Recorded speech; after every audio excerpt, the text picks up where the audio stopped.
Welcome to the Deep Dive, where we extract the core insights from the most complex and fascinating stacks of source material. Today, we are taking you far away from the big carriers and the infantry slogging through rice paddies. We're going right into the narrow, often deadly channels of the Vietnam War's riverine forces. That's right. This environment, the Mekong Delta, it created a completely unique kind of naval warfare, demanded specialized boats, really specific tactics, and frankly, an almost reckless kind of bravery. When we talk about the Navy in Vietnam, I think most people picture those huge ships off the coast, right? Yankee Station, maybe? Exactly. Carriers, destroyers out in the South China Sea. But our focus today is Task Force 116, Operation Game Warden. This was fought inches from the shore, sometimes in water so shallow you'd think twice about taking a canoe through it. Wow! Yeah, we're talking about incredibly tense, close quarters combat. Visibility could be almost nothing, and decisions had to be made in just milliseconds. Okay, so our sources to this deep dive, they really zero in on that specific operational context, don't they? Yep. Focusing tightly on this incredible story of Petty Officer David Larsen, a gunner's mate. That's him. And his actions on the Saigon River, August 2nd, 1969. We're looking hard at his Navy Cross citation, which describes this moment of, well, profound defiance, disregarding a core standing order to save lives. Right. So the mission for you, the listener, is kind of twofold here.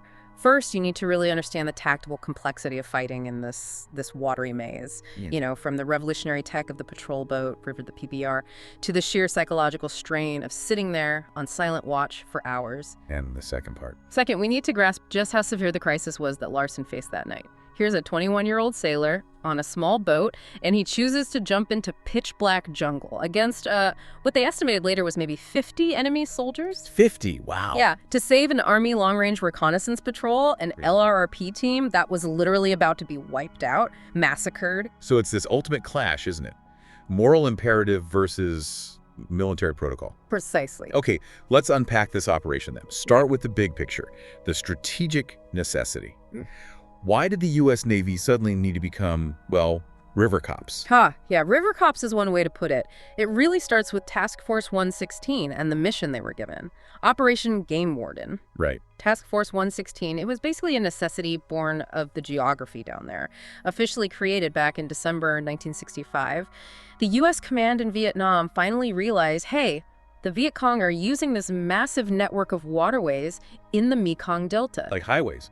Exactly, their primary supply route. They weren't just fighting in the jungle, they were using this watery highway system, hundreds, maybe thousands of miles of rivers and canals. Right. Moving everything, weapons, ammo, food, troops often slipping down from Cambodia. So Operation Game Warden, which kicked off in March '66, its main goal sounds simple on paper. Stop that flow. Seal off the southern waterways. Deceptively simple, yeah. Because executing that meant dominating thousands of miles of constantly shifting rivers and canals. Not exactly open ocean. Not even close. This wasn't your standard naval blockade with destroyers forming a line. This required constant, aggressive, and incredibly dangerous patrol work on waterways that were sometimes, only a few dozen feet wide. So they needed a special kind of boat for that. Couldn't just use what they had lying around. Absolutely not. They couldn't rely on anything large. They needed something highly specialized. Which, of course, brings us to the iconic patrol boat, River the PBR. Ah, the PBR. And I find its origin story really fascinating because it shows just how specific the problem was. These weren't like battleship designers spending years crafting some bespoke war machine from scratch. No, not at all. It was rapid innovation, really. The PBR Mark I and Mark II, they were 31-foot fiberglass boats. And the design was based on a commercial one, right? From Hatteras Yacht Company. That's the one, built by United Boat Builders up in Bellingham, Washington. They essentially took a pleasure craft design and turned it into a lethal military platform very quickly. Out of necessity. Pure necessity. And the choice of fiberglass for the hull, that was a real game changer. Huge advantages over traditional patrol boats, which were often wood or steel. Okay, let's break those down. The first one sounds kind of mundane, but crucial in the tropics. Fiberglass didn't get eaten by marine borers. Exactly. Shipworms, barnacles, all that stuff. In the hot, nutrient-rich waters of the Delta, they just destroy wooden hulls constantly. If the Navy had relied on traditional wooden boats, the maintenance nightmare just keeping them floating would have been crippling. So, fewer hours in dry dock, more hours on patrol, Big logistical win. Massive. But the second advantage, the truly crucial one, the one that could mean life or death in an ambush, Was about what happens when it gets hit. Precisely. Fiberglass hulls, unlike wood or steel, they don't produce deadly secondary fragmentation, or at least much less of it. Okay, explain that. What happens with wood or steel? Well, think about it. A bullet, or maybe a rocket fragment, hits a wooden hull. It creates these massive, jagged splinters flying everywhere inside the boat. That shrapnel often causes worse injuries than the original round. Ouch. Yeah. And metal hulls. Same idea, high-velocity metal fragments zinging around. Yeah. But fiberglass, it tends to shatter more cleanly, or the round might just punch right through. It dramatically reduced that internal fragmentation hazard. The boat itself wasn't going to turn into a fragmentation grenade aimed at the crew during a firefight. So the PBR was designed to protect the crew, not just with armor, but with material science. Smart. Very smart. Now, performance. They were pretty heavy, right? 14,600 pounds. Yep, fairly hefty for their size. Yet they needed that incredibly shallow draft, only 26 inches, just over 2 feet of water. That shallow draft was absolutely non-negotiable. Yeah. You had to be able to get into those extremely narrow, shallow canals, even flooded rice paddies sometimes. But that seems like a paradox. How do you move a heavy armed boat fast and make it maneuverable in water that shallow without, snagging a propeller on everything or getting stuck in the mud? That brings us to the real aha moment in the PBR's design, the propulsion system. They had twin General Motors diesel engines, 220 horsepower each, gave them a decent top speed, around 20 knots. Okay. But instead of propellers, they used 2 jacuzzi water jet pumps, like on a jet ski, basically. Oh, twos? Really? Like the hot tub company? Yeah, well, their pump division, this was revolutionary for river warfare. How so? What's the big advantage over propellers? Think about a propeller. It's an exposed blade spinning under the boat. It's incredibly vulnerable to anything below the surface. Fishing nets, hidden mines, submerged logs, even just shallow mud banks. One hit and you're dead in the water. Right. The jacuzzi jets, though, they sucked water in through an intake screen on the bottom of the hull and shot it out the stern at high pressure. No exposed moving parts below the hull line. So, much less likely to get fouled or damaged. What did that mean for maneuverability in a fight?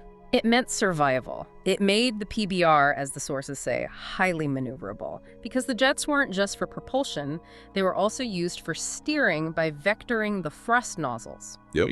This meant the boat could stop almost instantly by reversing the jet stream.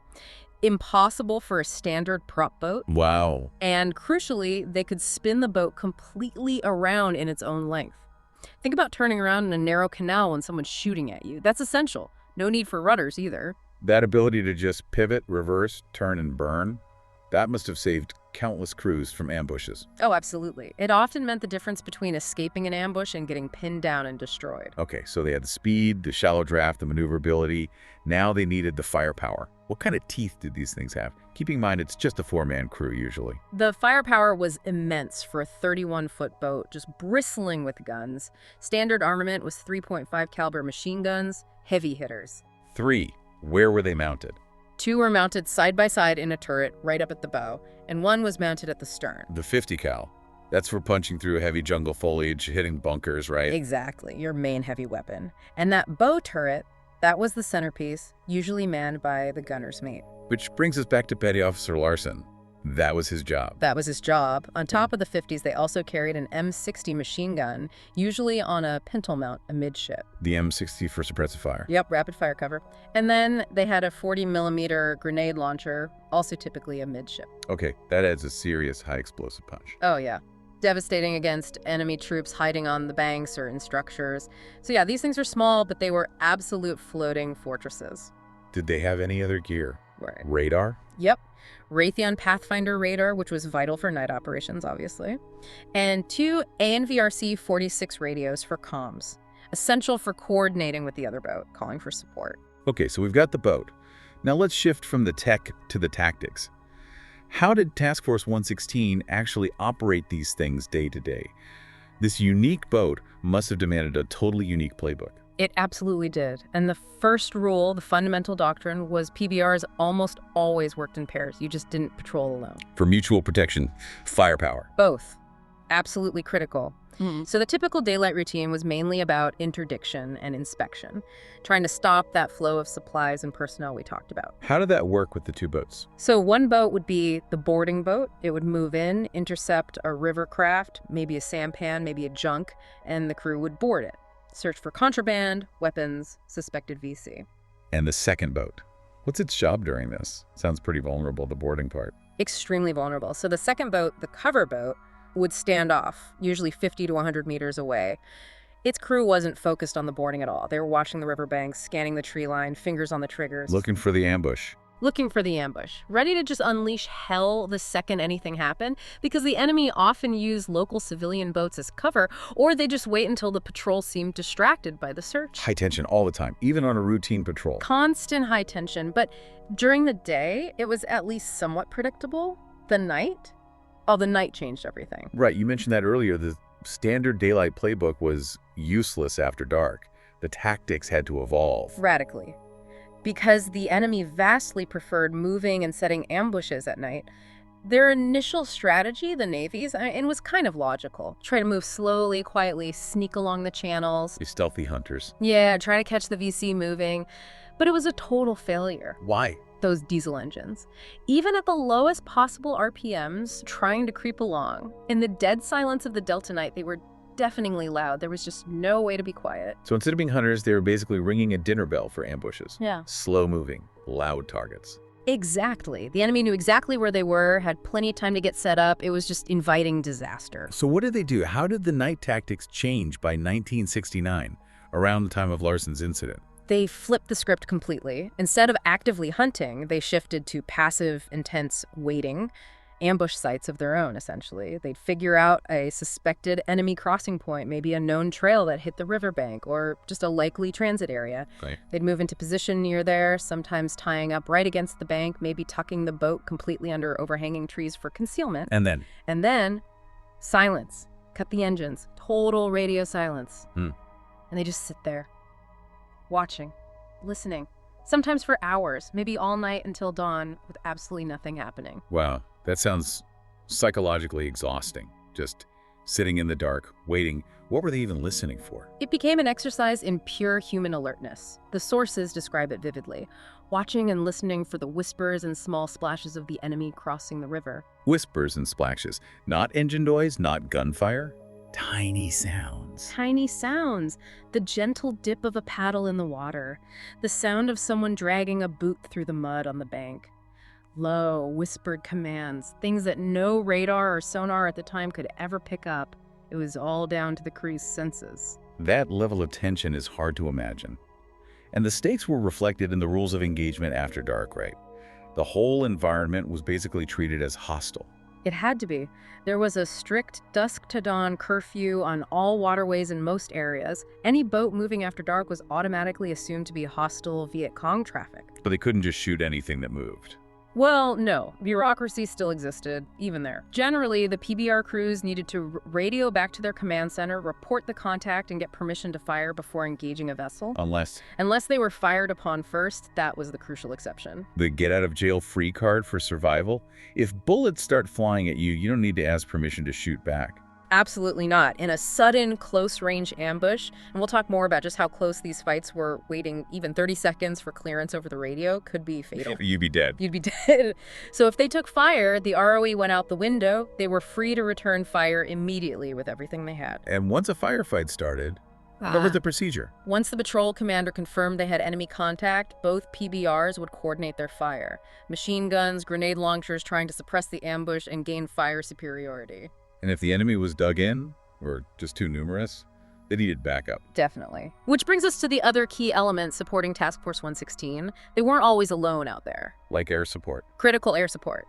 By 1967, the PBR patrols had this invaluable, often immediate, close air support from Helicopter Attack Squadron Light 3, HAL-3, nicknamed the Sea Wolves. Ah, the Sea Wolves.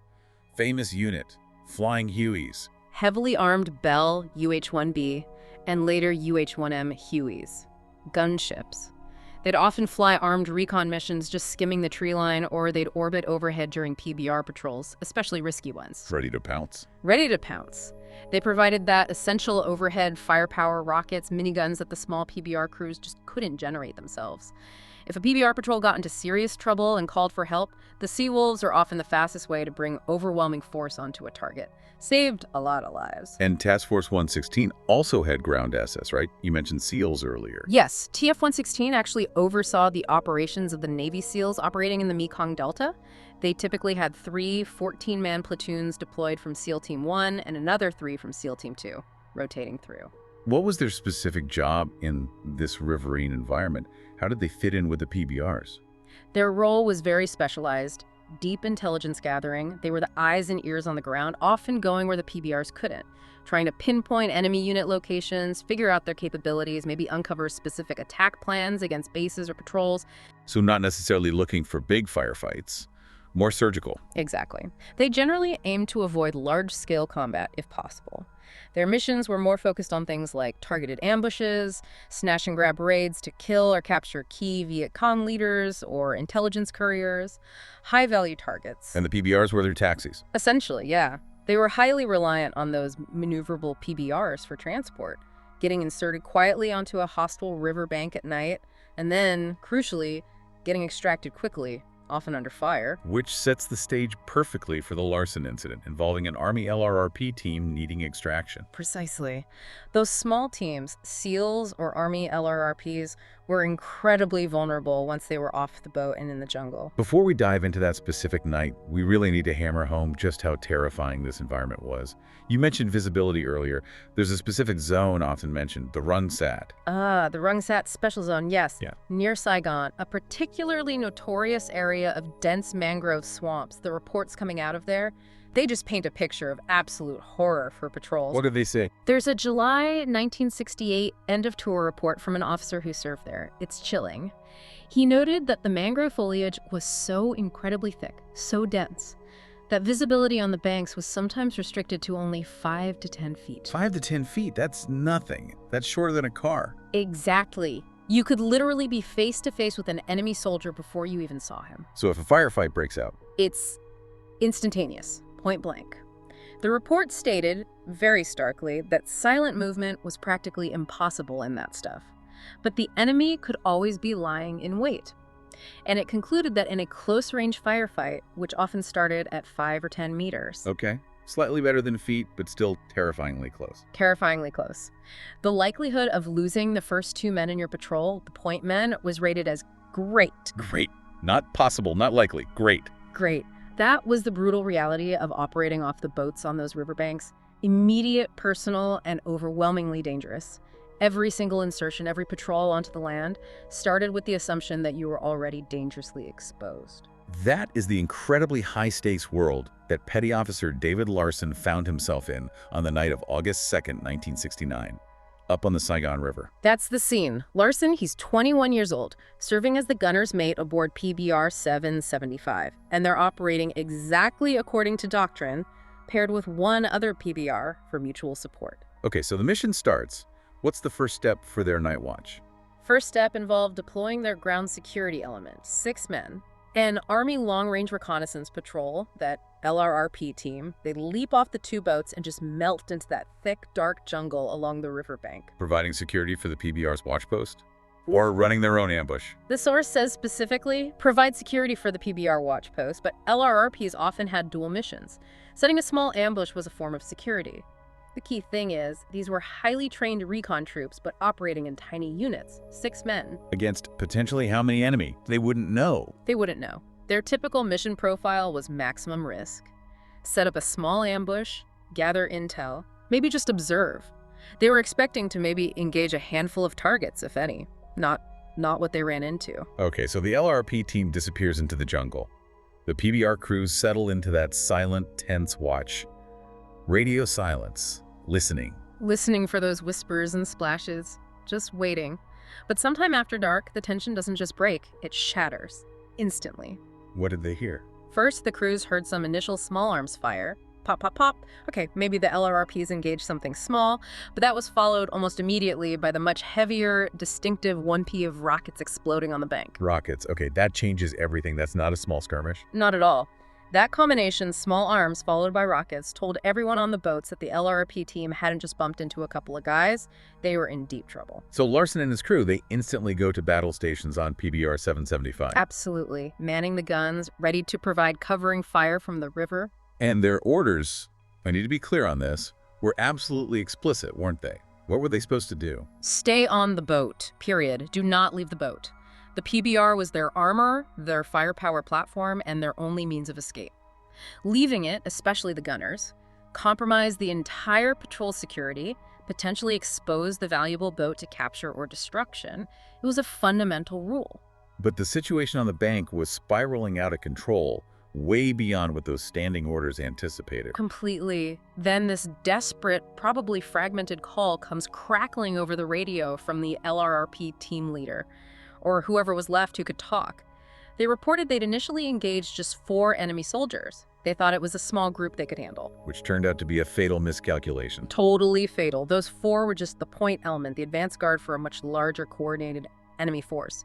Later estimates put the attacking Viet Cong force at between 35 and 50 fighters. 50 against 6 LRRPs. Yeah. An overwhelming force.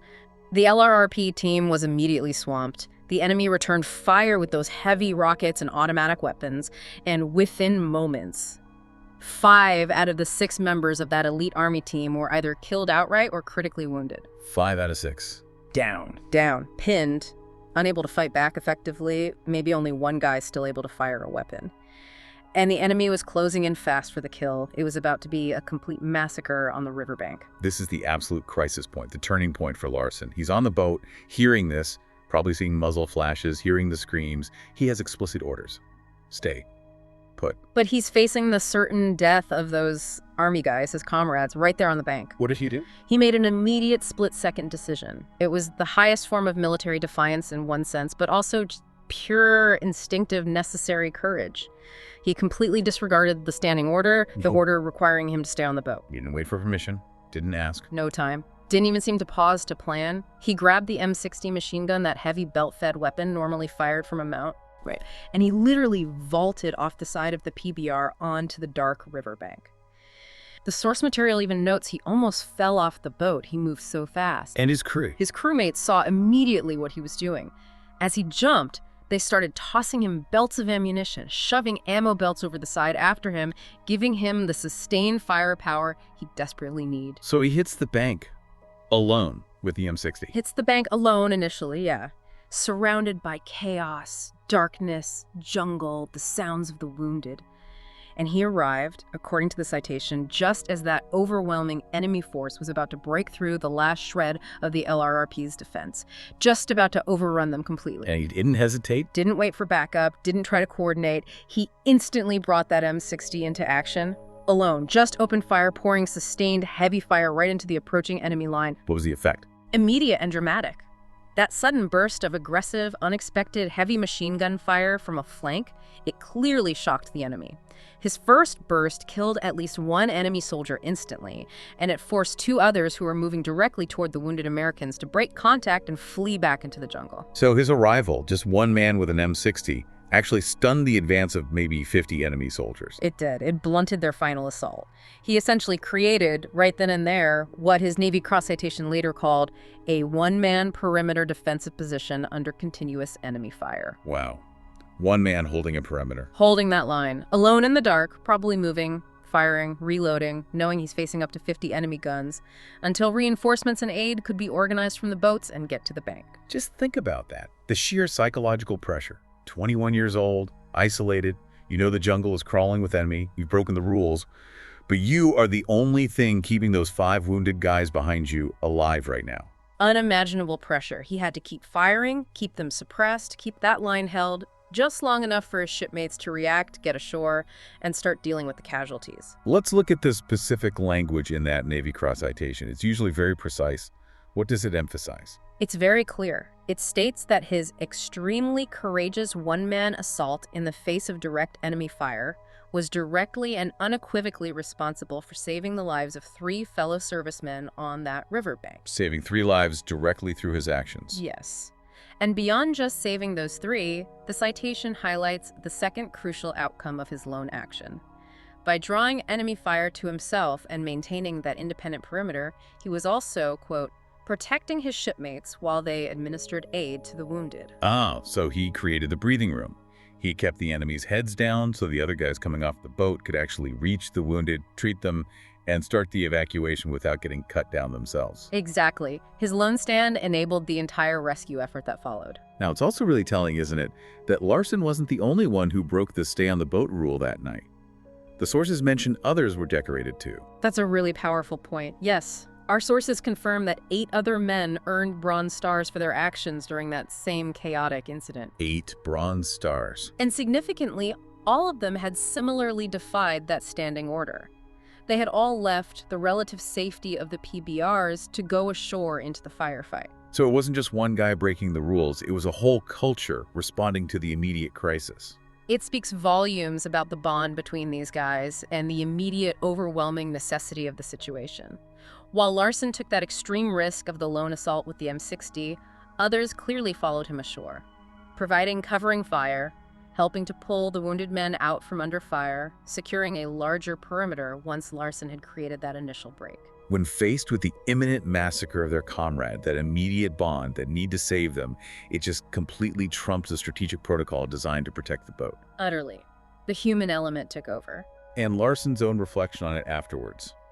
Often guys who do incredibly heroic things are very humble about it. Incredibly so. His explanation was simple, direct, and completely devoid of any self-aggrandizement. He just said, at the time, it just comes to you that you need to do it to get the job done. Wow. It just comes to you. No big philosophical debate, no weighing the pros and cons, just pure, decisive action driven by necessity. That's that river warrior mentality, isn't it? Honed by that constant, intense, immediate danger of Task Force 116. When the fight is literally 10 feet away, you don't have time for committee meetings or asking permission over the radio, you act. Instinct and training take over. Okay, let's pull back a bit now and look at David Larsen's wider military journey. Place this incredible incident, the Navy Cross, into the context of his whole career. He wasn't a career officer, he was an enlisted guy from Kansas, right? That's right, a Kansas native. Joined the Navy in 1966, straight out of high school, typical young recruit. Where did he serve initially? His early service actually gave him a pretty broad view of naval operations at the time. He did boot camp in San Diego, standard stuff. Then his first sea tour was aboard the aircraft carrier USS Ranger, which was operating off Vietnam. So he saw the theater early on, but from the deck of a huge carrier, a very different perspective. Very different, macro level. But then his next assignment really shows the rising tensions of that era. He was posted to Korea. Nice. During that incredibly tense period, right around the capture of the USS Pueblo by North Korea, which was January 1968. Okay. So he was right there, exposed to that high-alert, high-risk geopolitical standoff before he even got near the rivers of Vietnam. Exactly. He saw different kinds of high-stakes military situations early on. And did he go straight from Korea to the PBRs? No, and this is significant. He didn't just get thrown onto a riverboat. He received some crucial specialized training back in the States first. He went through SARA school, survival, evasion, resistance, and escape training. SARA school. That's tough training, designed to prepare you if you get captured. Yeah. Exactly. And he also attended language school in San Diego, probably Vietnamese language training. Why would sea and language training be so critical, specifically for guys going to the riverine force to the PBRs? Well, think about the nature of their mission. Constant small unit operations, often very close to or even technically behind enemy lines along those rivers. If your PBR got disabled, ambushed, overrun, the crew could find themselves isolated instantly in extremely hostile territory, deep in the Delta. So SARA was direct preparation for the absolute worst-case scenario, getting captured far from friendly forces. Precisely. And the language training, even basic phrases, was vital for interacting with the local Vietnamese civilians they encountered on river searches, maybe trying to gather basic intelligence or just understanding intercepted communications. It prepared him for operating more independently in a complex human environment, not just shooting. Okay, so after SEER and language school, then he gets sent back to Vietnam for his PBR tour. Correct. That's when he joins the River Force. He served a one-year tour in River Division 593, which was part of River Patrol Flotilla 5E, operating under the overall command of Task Force 116. And that 1 year on the river, The intensity is just underscored by the awards he received during that time, isn't it? It really speaks volumes. Just look at the decorations he earned in that single year. The Navy Cross, of course, for the August 2nd action, a Bronze Star, likely for another act of valor or meritorious service, and 2 Purple Hearts. 2 Purple Hearts, meaning he was wounded in action twice during that tour. Hmm. That could have been on August 2nd as well, or separate incidents, but still, wounded twice in 1 year. It tells you the kind of constant, heavy combat exposure these PBR crews faced. It wasn't an occasional firefight, it was a daily reality for many of them. After his intense PBR tour, did he stay in? He completed his initial 4-year enlistment. His final sea duty tour was actually back on a carrier, the USS Oriskany, which was homeported in San Diego at the time. After that, he did a year in the Navy Reserves and then left active service. And throughout all that, the combat, the wounds, the decorations, you mentioned his personal goal was quite simple. Very simple, according to his own words later in life. His primary goal during the war was just to stay alive and make it back to Kansas. And he achieved that goal. Yeah. He did make it back to Parsons, Kansas, his hometown. He did, and he went on to live an incredibly active, dedicated civilian life there. He didn't just fade away. He channeled that same impulse to serve and protect directly back into his own community. How so? What did he do? Well, you see this direct connection to protecting others. He served for many years as a volunteer firefighter in Parsons. Ah, okay. That makes sense. The rapid decision-making, staying calm under pressure, immediate response needed in a firefight translates pretty well to fighting fires. Absolutely. Moving from protecting his PBR crew to protecting his neighbors, he also took on civic duties, served on the Parsons Planning Commission, and later was elected to the Parsons City Commission. So not just a decorated veteran resting on his laurels, but an active community leader. Very much so. And critically, he stayed deeply connected to his PBR comrades. He served as a past president and also on the board of directors for the U.S. Game Wardens Association of Vietnam. Keeping that community alive, ensuring their unique service wasn't forgotten. Exactly. Helping to preserve that history and support his fellow river veterans. And his community, Parsons, they clearly recognized his service and his character. There was a specific day named for him. There was. On November 12, 2001, the city of Parsons officially proclaimed it David R. Larsen Appreciation Day. And, even more permanently, they named a street after him, David Larsen Drive. Naming a street after someone, Yeah. that's a pretty significant local honor. Speaks volumes about the respect he commanded long after the war. It really does. Deep local respect. And his specific act of heroism on August 2nd, 1969, it didn't just stay in Navy records, did it? It got wider recognition. It did. His story, that incredible one-man assault, was featured in documentaries. It was covered on the Discovery Channel's show Battle Zone back in 2007. And then again, more recently, in 2015, on the Smithsonian Channel series Weapon Hunter. His actions became a really powerful case study, illustrating small unit warfare, the unique challenges of the riverine environment, and incredible individual courage under fire. David Larsen passed away relatively recently, didn't he? Yes, he passed away at his home in Parsons, Kansas on November 2nd, 2022. He was 75 years old. A remarkable life, Oh. defined by that intense period of service and courage, but also by decades of commitment back home. Truly, marks the closing of a chapter for one of the most highly decorated heroes of that specific PBR community. Okay, so let's try to synthesize what we've explored here in this deep dive.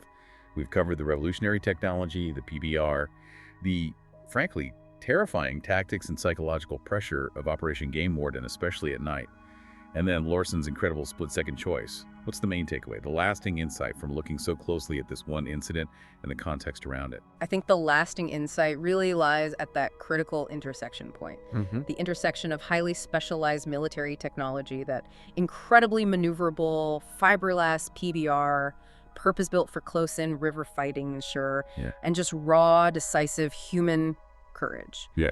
Task Force 116, they had incredibly rigid protocols, standard operating procedures.